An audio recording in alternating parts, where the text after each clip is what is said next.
I have with me the screenwriter, Charlie, whose script For the Better got chosen to be in the top three of all the scripts that were submitted this year. So, very happy to have you here with us, Charlie.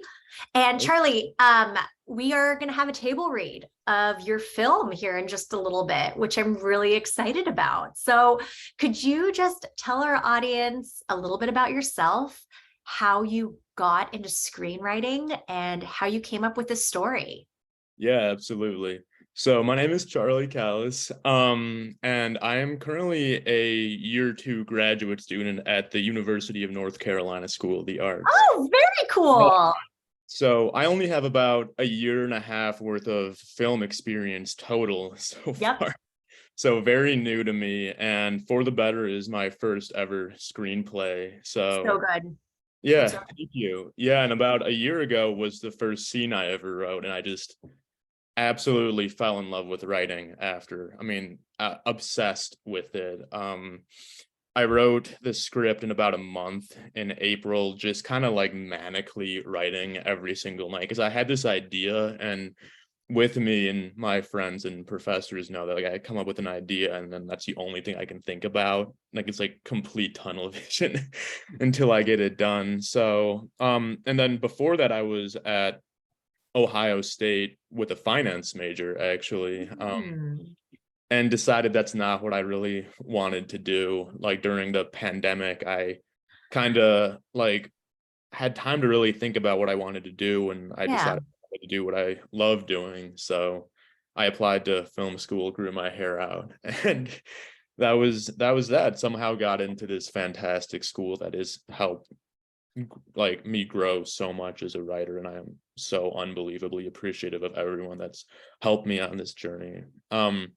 And yeah, I'm originally based in Chicago too, so coming down south was an interesting transition for me. So how did you select the North Carolina Film School So specifically?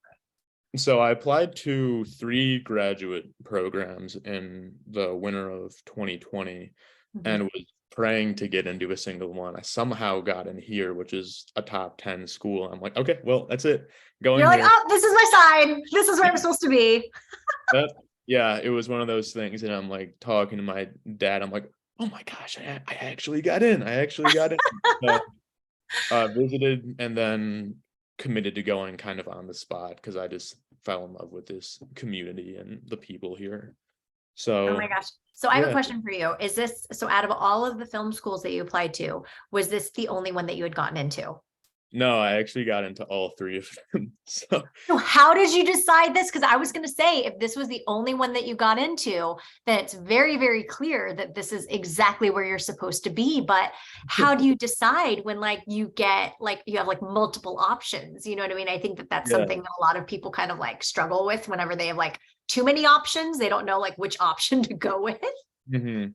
So with this, I applied to Columbia, Chicago, and DePaul both because Chicago wanted to see if I could stay close to home. But then Yeah.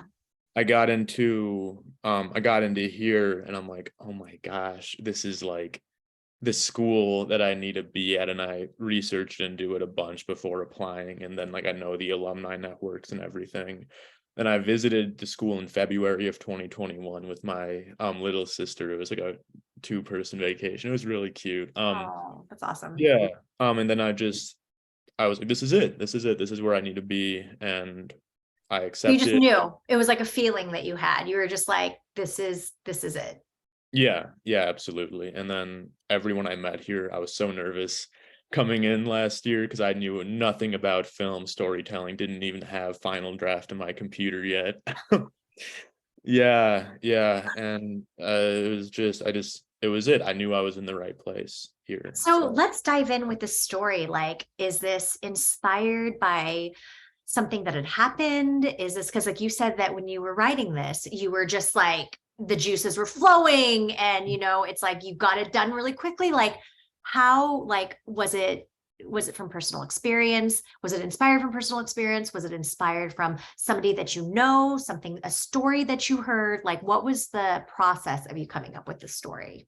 So for me, the themes of it are what inspired me to write it. So the actual things that take place in it are fictional, but the themes are things that like I feel like everyone can relate to. And I know people who have gone through not what happens in the story, but family dysfunction and everything that have put them in these emotional mindsets. So it's like abandonment, guilt, conditional love, and just like the family experience, whether that's healthy or dysfunctional. And I really kind of just thought that these close relationships you have with people are just shape who you are, and family or lack thereof really comes it brings together who you are or who you aren't as a person. And that's Mm, yeah for and that just changes your perspective. And one of the things I really thought is that these parental perspectives that children are grow up with can be flawed, and they bring like children into the world who have sometimes a skewed view of the world and their place in it.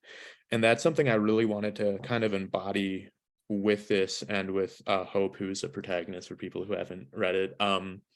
And yeah, her story just kind of figuring out who she is, who people around her are, and kind of the fact that she had a messed up life a little bit growing up, um, and was sheltered from kind of the wrong things from again, a mm. misguided perspective with her grandmother. Yep. Yeah, and her mom, and then finding out that her dad is, who he is. I don't know if but yeah, her dad, and ends up that her dad is a good person and someone Yeah. you can really look up to and love, even though she was groomed to hate this man her entire life. So. And this is, I think, the benefit of having like us do a table read. I don't know. Have you ever had, because this is your first script, have you ever had actors do a table read of your script yet? So, in at UNCSA, I got into a sketch comedy workshop, actually. Yeah, and that was the only thing beyond 5 pages that I've written up until like March of this year. Yeah. Oh, and yeah, I heard them read one of my sketch comedy skits, and it was just such a high listening to someone say your lines. It was surreal. I mean, and that's something that I wanted to really, really push for. And then I had this idea for the better. I wrote the first 20 pages of it in like a night, had drank an unbelievable amount of coffee, stayed up till like 4. Oh my Yeah. God. Yeah, that's my writing style. And obviously it's been through an enormous amount of edits since then, and an unbelievable amount of notes that I've gotten. So thanks to my the program professors, students, then my parents have read my script probably about 100 times. So thank you to my mom and dad. I'm gonna name you guys specifically in this, but yeah, yeah. I mean, my support has just been enormous on this. So yeah. So right now you're going to film school and you're focusing on the screenwriting aspect. Is there, like, what is your goal, like, with everything? Like, you love writing. Like, do you eventually want to just keep writing scripts? Do you want to maybe transition ever to like filmmaking, like being a director or producer, or do you want to just stick to screenwriting? Like, what is like your vision right now for yourself? So I actually I'm in the producing program Oh, at my you are. yeah, yeah, finance background that I'd incorporate, Yes. education into what I do. Yes. I This could is so mentally get perfect. around, yeah, so I could mentally get around not wasting 4 years of tuition. But yeah, so I want to write. I mean, I want to write for television, for features, whatever.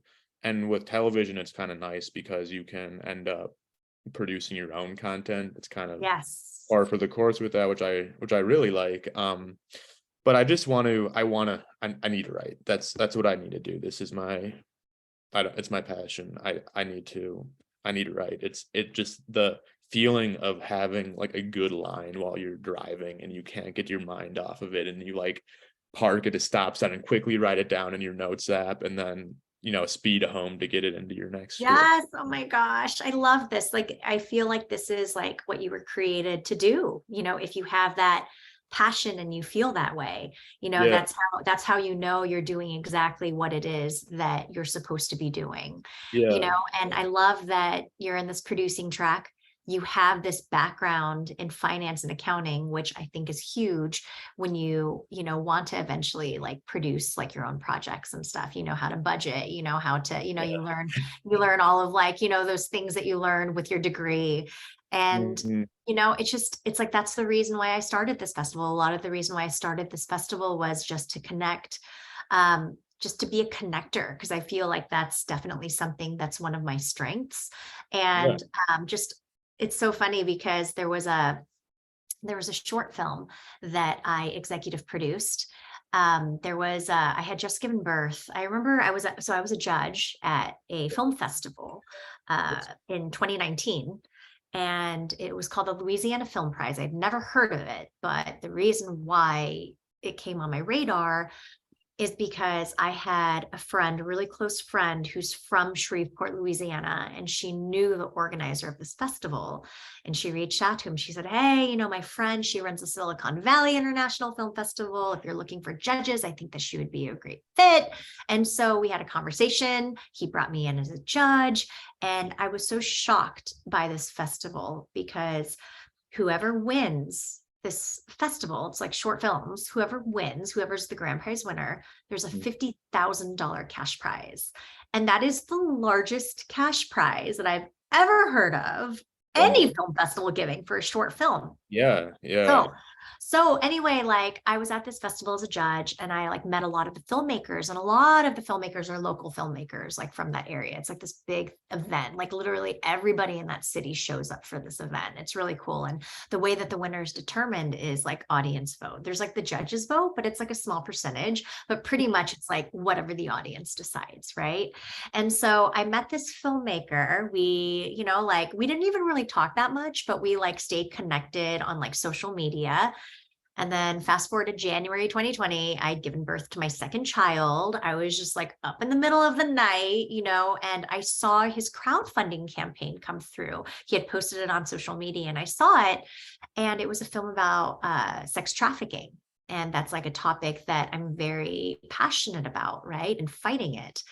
And so he was looking to raise like $15,000. I saw that he was like nowhere near his goal. And so I like reached out to him privately and I said, "Hey, this is a topic that I'm really, really interested in. And I'm thinking about investing in your project. Can you send me your script?" So he sent me the script. I read it, and it was just so awesome. And so I reached back out to him and I said, "Okay, I will fund your entire project on the condition that you cast me as the lead for the project." It's funny because this project, it was originally written so that the main character, the lead FBI agent, was an African American woman. And obviously, I'm not an African American woman. And so it's like, it's just such a great testament to creating opportunities for yourself and Yeah. investing in yourself. And so anyway, we made this film. It's gone through film festivals. It's, brought about a lot of conversations about human trafficking, and it's been really Mhm. positive. But the reason why I bring up this story is because this filmmaker, he actually lives in North Carolina. And Oh, I feel like you two are going to be working together in the future. I yeah. feel it. I just feel it. So I've actually agreed to jump on board his next project. Okay. He has a feature film that he has an idea for called The Other Side. If you go to the Silicon Valley International Film Festival website, our website, and you go to Pitches on Demand, you can actually watch his updated pitch. And Charlie, I have a feeling we're going to hire you as a writer. I just feel like Okay. it's going to happen. So I'm just throwing it out there for you, just to Yeah. be on the lookout. Yeah. I'm gonna It's just write like, that down real it's quick. one of those things where just from our conversation right now, like you're in North Carolina, you love writing. It's like, just, I've read, your script, for the better. I know your writing style. You got chosen in the top 3. So clearly you're talented. It's like, Thank I feel like you're going to do a really good job with this. So you. as soon as we get off the call, like our table read, I'm going to reach out to their director, Matthew, and I'll connect you two. Yeah. But I am so excited. I feel like this is going to happen, you That's know? incredible. Yeah. Thank Yeah, you I for that. had no idea you were in North Carolina. You're so close because I think that's like one of the things that he really wanted. Um, the thing that he really wanted is he wanted to really collaborate with whoever it is that we were going to hire to write this script, right? And Yeah. so Yeah. I mean, if you guys are both in North Carolina, it's just so easy just to actually like Yeah. meet up, you know, and to just like brainstorm together, like storyboard together. It just makes everything so much easier. Yeah. I love And it. he actually specifically wants to film in North Carolina. So Okay. I just feel like there's just so many like similarity, like connections where I feel like Yeah. this is the right Yeah. thing. So Absolutely. anyway, yeah, that's really exciting. Yeah. And the thing is, like with the program that you're in right now, like what are the things that you've learned? Because like, you know, a lot of people are kind of like, should I go to grad school? Should I not go to grad school? Like, do Mhm. you think that it's worth it? And if yes, you know, like why? If not, then why? Okay. And what are some of the things that you like? What are some of the takeaways that you have so far just from being in this program that you're in right now? Yeah, so I think going to grad school has changed my life, honestly. I mean, this is something, if I didn't have this opportunity, I'd have no foothold in the industry at Yeah, all. yeah. And I mean, it's crazy because I told my parents I was, going to grad school and, deviating from my finance degree, and they supported me, which was incredible. And I mean, supporting someone who's going to art school is it's such an enormous deal. And then Oh, getting to, absolutely. yeah, Absolutely. and then getting to art school and realizing that you have such an incredible support system with people who have the same passion. Because Yes. I've never really been in a community where everyone is so driven and supportive for everyone, reaching their specific dream. And yeah, I mean, it's incredible. I cannot, and UNCSA is a fantastic school. I gotta plug them a little bit because again, I wouldn't have written a script without this. I wouldn't even have put in pen to paper without this program. Um, so that's Amazing. been incredible. Yeah. And then in regard to my takeaways, I feel like my number one takeaway is to be humble, honestly. I mean, I mean, on my script, I filtered in so many notes from people, and you got to be gracious in that process. And because even if you don't take a note and you might not take a majority of the notes that are given to you, someone's taking the time to read your script and put thoughtful input into it. They sat down with you and gave you their opinions, and that's just, I mean, it's incredible. My reference for that is kind of like sifting through a riverbank for gold, and a lot of the sand sifts through, but every now and then you're going to find like some gold note in this reference that changes your perspective on your script and elevates it to a level that you really did not even see possible before. So, and again, that just comes down to being humble, being a good person throughout this, because ego comes into play so much in this industry. Yes, absolutely. Yeah, And, and and it's like, what's the point of having the ego? Because it's like, I feel like we live in a time where, you know, it's just like we live in a time where if somebody has an ego and they're so unpleasant to work with, like we have so many options of other people that we could work with, you know what I mean? So it's just like I yeah, just feel like it's not in anyone's benefit to have the ego, you know? And you know, it's one of those things where it's kind of like if you come across somebody with like an ego, it's just like it's so easy to just not say anything, you know, and to just kind of like secretly go yeah, off, but just like really like being confrontational, not in like an aggressive way, but just like letting them know. Cause I feel like a lot of the times in my experiences, like a lot of the people who have this attitude and these egos, like they don't even realize like the impact that they're having on other people. Right. And so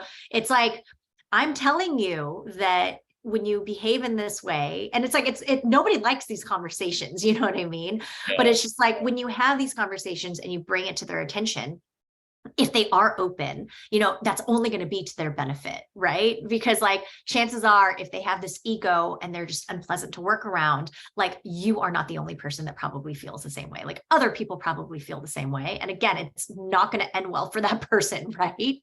Yeah, and not a lot of people like confrontation, obviously, but it comes down to really respecting who you are as a creative and knowing what you deserve as a person first, but then in this industry too, and sticking to what you believe you want to do and the vision that you have for your projects and where you want to see your career Yes. going. And if it ends up being standing up to someone who you disagree with, you're really doing it for yourself. You deserve to be acknowledged and your ideas to be acknowledged and not to be trampled over by someone who's just doing it out of insecurity. And I feel like it's just really important to remember that just in life, especially when you're putting, your heart on the line and your ideas on the page, and when someone tramples over you just out of the fact that they're insecure about something. And I've noticed that a decent amount just in the industry from my very brief working experience.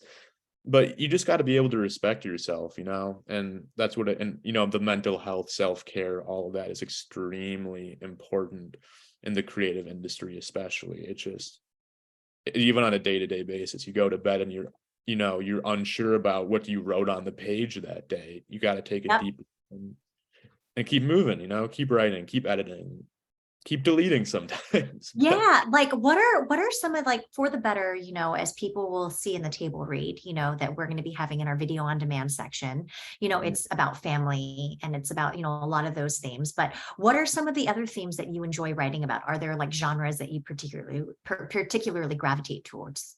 Yeah, so I normally have a focus on some kind of family relation in a lot, because I just feel like that's such a malleable foundation for what you want to write. I also gravitate a little bit towards dark comedy. I wrote a Huh? series that's dark comedy. I love working in comedy because I feel like that really does help me just mentally get through the day. If you're thinking about jokes instead of thinking about, oh my gosh, this would be so horrible if this happened to someone, that Yep. kind of stuff. So it's a balance for me. I like being able to write drama. I like being able to write dark comedy, sketch comedy. But it's one of those things, where it's working different parts of your brain and different emotional aspects of yourself. But yeah, so those are the two that I really gravitate towards, and I love writing both. But it's one of those things where when I'm writing, I feel like I'm my like top priority when I write. If I think something's funny, I'm gonna write it, and if someone agrees with me, that's great. And if Yes. something makes me cry, something makes me feel emotional, I'm gonna write that, and if someone agrees with me, that's great. I Um, cried reading your script, by the way. Like, it yeah, was so powerful, like thank so you. powerful. So to people watching this Q&A, I really hope that you take the time to check out the table read, because that's the reason why we put this table read together, so that you can actually see actors reading the parts and you can just kind of Yeah. like see it come to life a little bit, right? So, um, Charlie, if people want to get in touch with you and want to follow, how your career in the filmmaking world just progresses, like, how can people stay in touch with you? Where can people find you? So I can drop my email in this chat. How would you prefer to do that? Because I have an email, I have an Instagram with not that many followers. Instagram, tell everybody, like, what Instagram, like, where can they find you? Like, where on Instagram? So it's Charlie, CHARLIE underscore Kallas, KALLAS. I was not in the creative industry when I came up with this handle for it, so it's just my name, Yeah, basically. that's great. Okay. So Yeah, Charlie underscore Kallas, yeah. it's your Instagram handle. And are you on LinkedIn? Are you on I'm Facebook? on Are you LinkedIn as well. I'm not exact. I can look at my handle in a sec on that, but the best way to get in contact with me is my email. So I can just say that now. Yeah, what's your email? So it's Charlie and then Kallas, KALLAS 1 @gmail.com. Again, Okay, so his name, Charlie Callis1 @gmail.com. Well, yes, great, Charlie. It was so wonderful chatting with you about getting to know you and chatting about your script. But we're going to go do a table read here in a little bit, so I'm very excited for that. And I look forward to our audience learning more about you and checking out your script next week at the thank festival. you so much. I'm so excited. I'm like kind of overwhelmed how excited. Great. Well, bye, Charlie. All right, bye. See you.